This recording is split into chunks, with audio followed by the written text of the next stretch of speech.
I'd like to welcome you all to the Phobia Workshop. My name's Lee, and I actually have a phobia myself. I have a fear of the word which is spelt A-A-G-H exclamation mark. That word. Why don't you tell me a bit about yourselves, starting with you? Hi everyone, my name's Jim, and I have a fear of apologies. Sorry? Ah!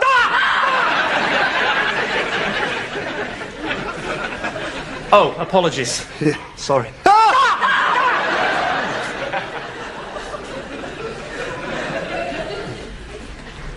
Is it any sort of apologies? Yes. Right. Well, we'll just try and avoid them, shall we? What's your problem?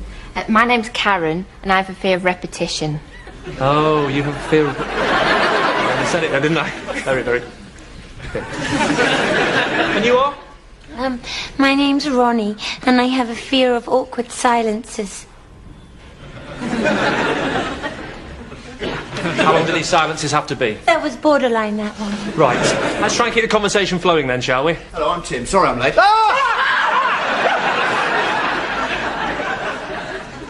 That's okay. Let me introduce you to everybody. This is Karen. She has a fear of repetition. Oh, I'm so sorry.